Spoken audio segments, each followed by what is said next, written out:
Shalom, Assalamualaikum warahmatullahi wabarakatuh. Perkenalkan, nama saya Clarissa Mokodasir dari kelas A4 Keperawatan semester 4 dengan NIM 20142001091. Pada kesempatan ini saya akan presentasikan video untuk memenuhi tugas ulangan akhir semester pada mata kuliah keperawatan anak dengan judul terapi bermain pada anak. Apa itu terapi bermain? Terapi bermain adalah bentuk konseling atau psikoterapi dengan menggunakan permainan guna mengamati serta mengatasi berbagai masalah kesehatan mental dan gangguan perilaku terapi. Perilaku terapi ini utamanya digunakan untuk anak-anak berusia 3-12 tahun. Sebab pada usia tersebut anak-anak cenderung tak dapat memproses emosinya sendiri maupun menyampaikan apa yang ia rasakan pada orang tua. Apa saja yang membutuhkan terapi bermain?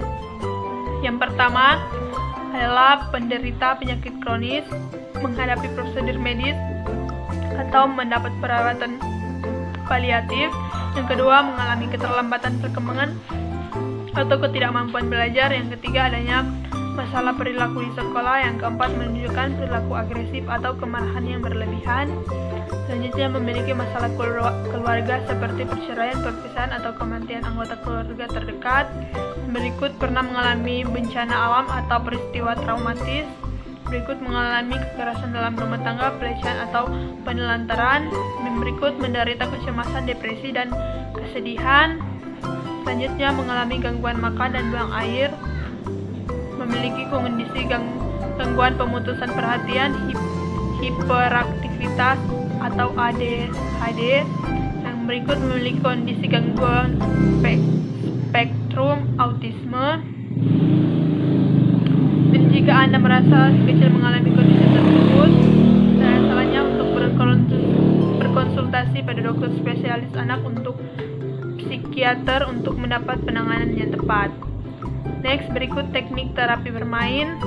Terapi bermain dapat dilakukan secara individu atau kelompok. Sesi terapi ini biasanya dilakukan seminggu sekali atau lebih selama 30 menit hingga 1 jam.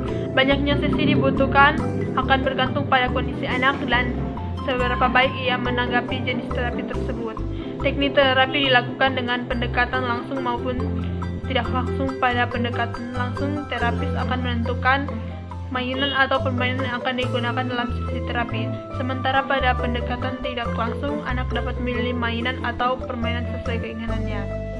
Sesi terapi harus dilakukan di lingkungan yang membuat anak merasa aman dan nyaman.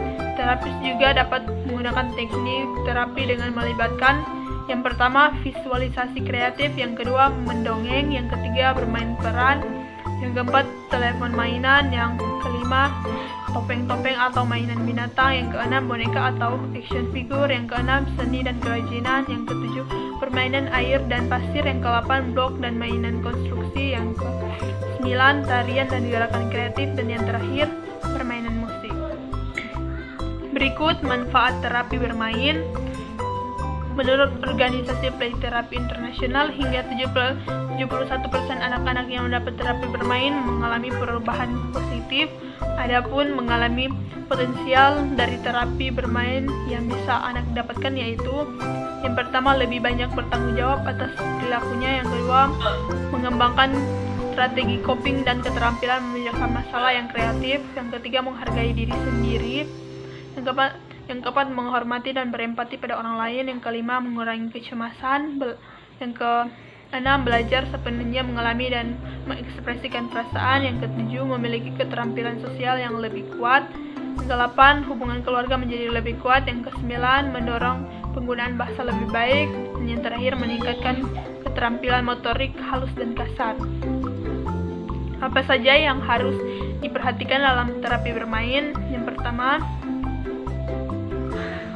menurut Kemendikbud, apa saja yang harus diperhatikan dalam terapi bermain? Anak usia dini masih kesulitan untuk mengendalikan emosinya. Hal ini membuat dunia bermain menjadi tempat yang ideal bagi anak untuk melampiaskan emosi kecemasan, kemarahan, hingga stres. Oleh karena itulah, terapi bermain diperlukan. Berikut beberapa hal yang perlu diperhatikan dalam proses ini. Yang pertama, keamanan anak perlu diperhatikan dalam terapi bermain. Tempat, media, waktu, dan teman bermain anak merupakan aspek yang harus dijaga keamanannya. Anda perlu memilih mainan yang sesuai untuk usia anak yang menggunakan area bermain yang aman.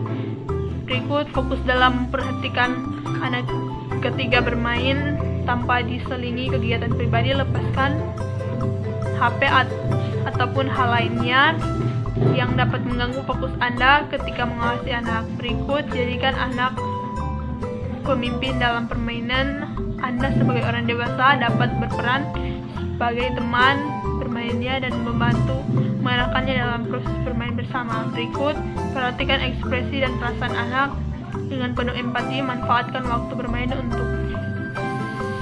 sebagai untuk berkomunikasi kualitas dengan anak. Berikut, berpikir positif terhadap anak, jangan mengkritiknya, dan terakhir, membiarkan anak melakukan kesalahan karena kesalahan dan kegagalan merupakan proses belajar untuk bangkit dan tumbuh menjadi anak yang bermental kuat.